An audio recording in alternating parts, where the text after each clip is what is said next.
요즘에 정치인들 툭하면 하는 말이 국민의 눈높이에 맞추겠습니다. 뭐 이런 겁니다. 우리 국민들께서 너무 높은 눈높이를 가지고 있는데 저희가 그걸 맞추지 못하고 있기 때문에 너무 죄송합니다. 뭐 이런 뉘앙스죠. 이거는 이제 소위 윤리의식에 대한 얘기입니다.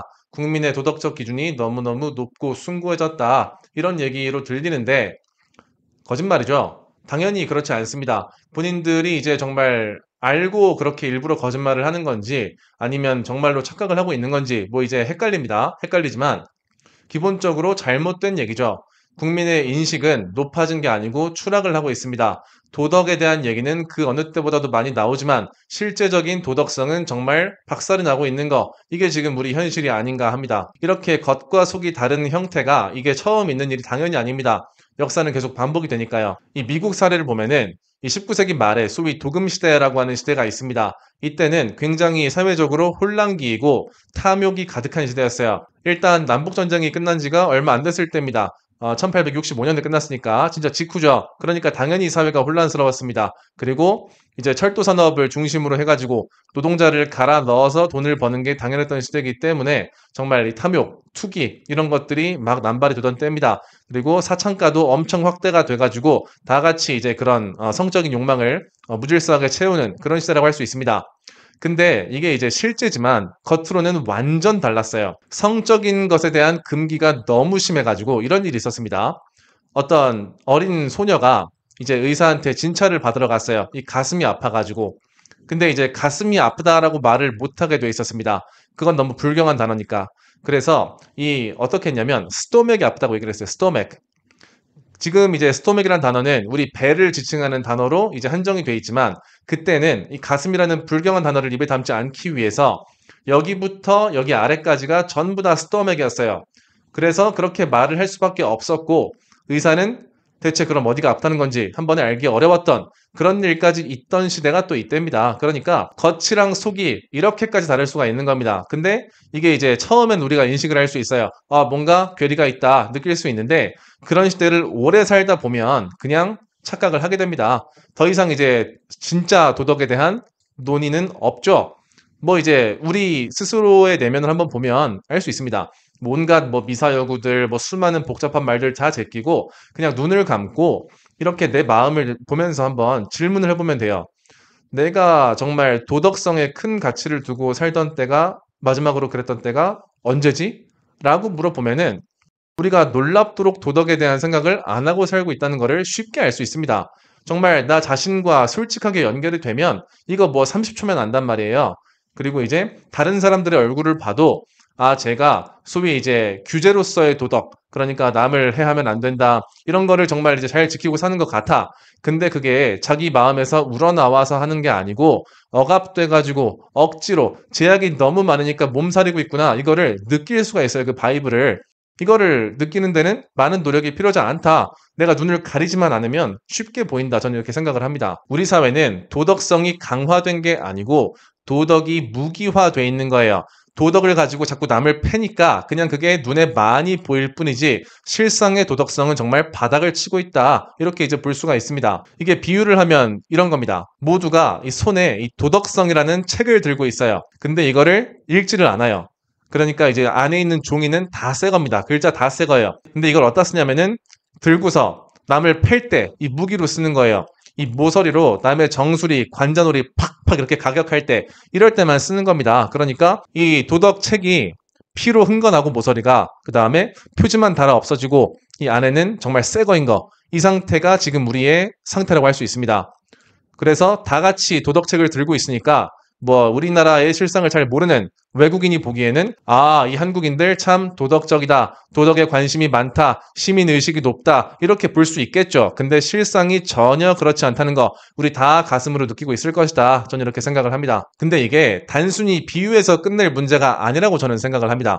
이게 어떤 부작용을 낳냐면은 도덕에 대한 믿음을 우리 모두가 잃어버리게 돼요. 내가 심지어 남을 팰 때, 이 도덕이라는 거를 무기 삼아서 남을 팰 때도 내 무의식 속에서는 이 도덕에 대한 믿음이 오히려 깎여 나갑니다.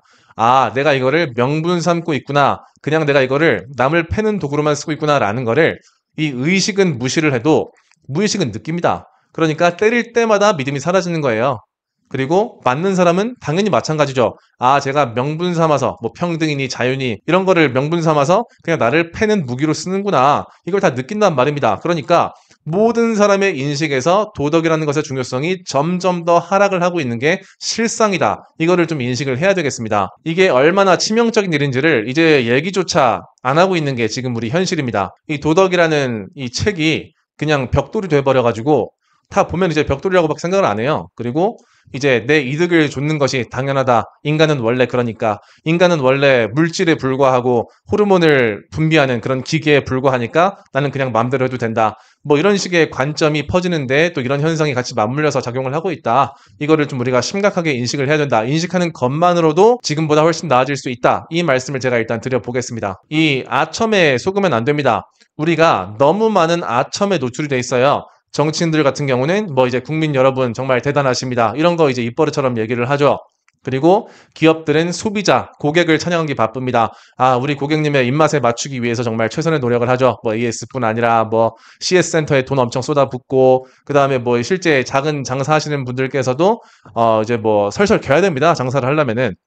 이제 이런 상태가 지속이 되고 있습니다. 우리가 온갖 아첨에 다 노출되고 있어요. 그리고 심지어 뭐 저 같은 유튜버들도 마찬가지입니다. 이게 유튜브를 해보니까 제가 더 잘 알겠어요. 아첨을 하는 게 훨씬 이득이에요. 안 하는 것보다. 왜냐면은 이게 이렇습니다. 뭐 어떤 업계든 마찬가지겠지만 지금 사람들이 개인의 입장에서 봤을 때 정보가 너무 많아요. 너무너무 많은 정보의 바다에 매일 빠져 있는데 내가 마음에 안 드는 정보를 굳이 클릭할 이유가 없어요. 그러니까 내 마음에 드는 것, 그중에서도 아주 마음에 드는 극히 일부만 소비를 한단 말이에요. 그게 물건이든 뭐 정치인이든 컨텐츠든 다 마찬가지입니다. 그러다 보니까 모든 사람이 다 기업화가 되는 거예요. 내가 소비자를 타겟팅을 해가지고 이 사람의 입맛에 맞는 컨텐츠를 지속적으로 안정적으로 제공해야겠다. 예측이 가능한 말만 해야겠다. 이게 지금 많은 사람들이 택하고 있는 스탠스고 또 그렇게 될 수밖에 없도록 이 구조가 흘러가고 있다. 이런 상황에서 아첨에 속지 않으려면은 별도의 의식적인 노력이 필요해요.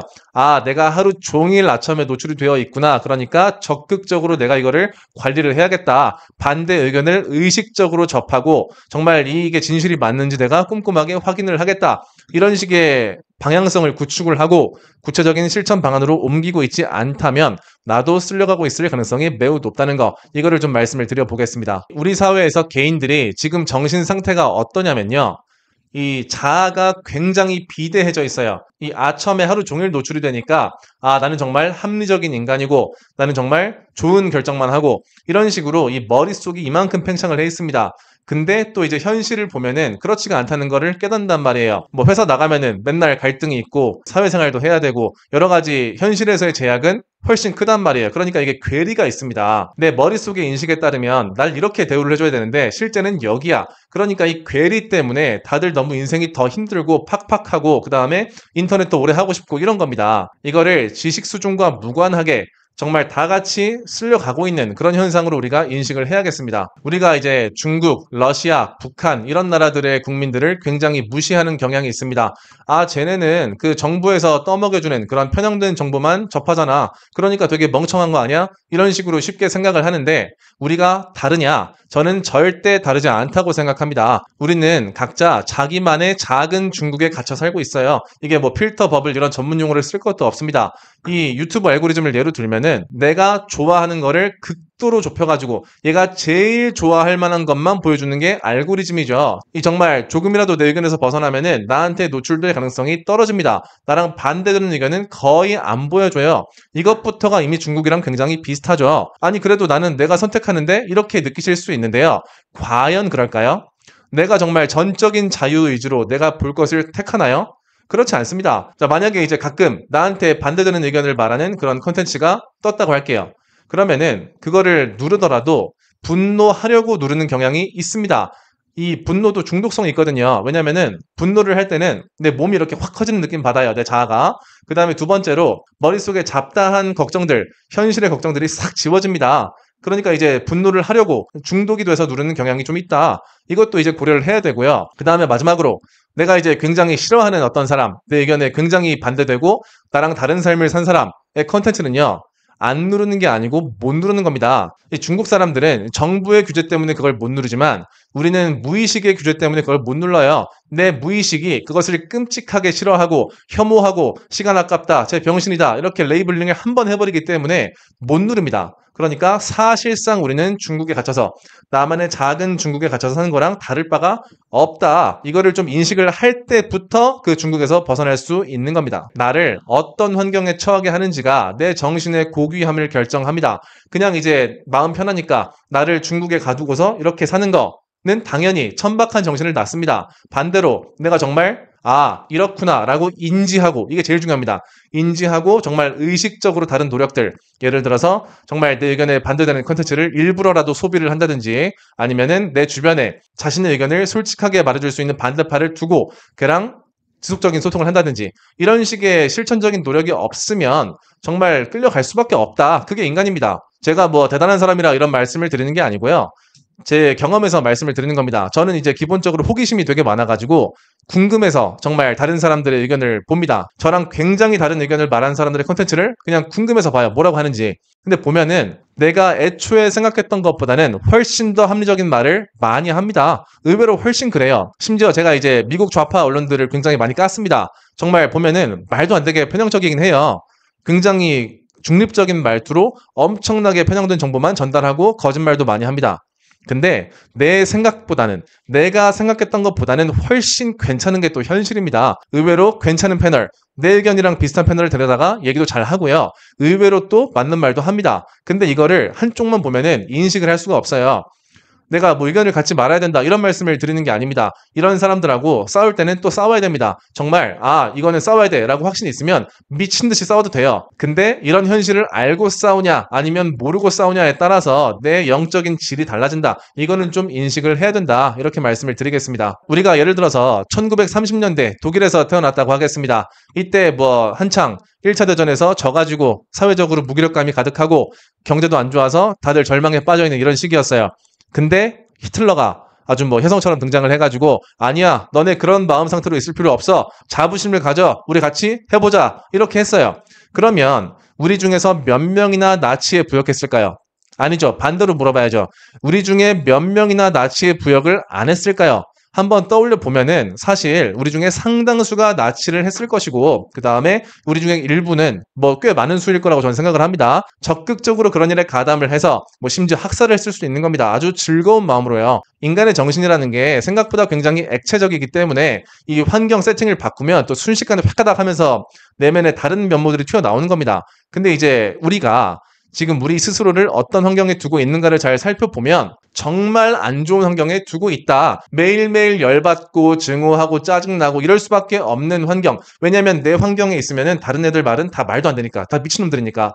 이런 환경에 스스로를 처하고 있으면서 고통을 자초하면서 괴로워하고 있다. 이 얘기를 꼭 좀 해봐야겠습니다. 우리가 뭐 앞으로 싸울 일이 많습니다. 뭐 논쟁이 필요한 일들이 많기 때문에 해 나가야 될 텐데, 뭐 싸울 때는 정말 화끈하게 싸우더라도 내 마음 상태, 제가 이제 뭐 어떤 행동을 하지 마라, 누구를 공격하지 마라 이런 말씀을 드리는 게 아니에요. 내 마음 상태 자체가 저쪽도 꽤 합리적인 말이 있다는 거를 인식한 상태에서, 증오가 좀 없는 상태에서 화끈하게 싸워야 된다. 이 말씀을 드리는 거라는 거 누차 말씀을 좀 드려보겠습니다. 자, 그러면 오늘 얘기는 여기서 마치도록 하고요. 다음에 더 좋은 내용으로 찾아뵙도록 하겠습니다. 감사합니다.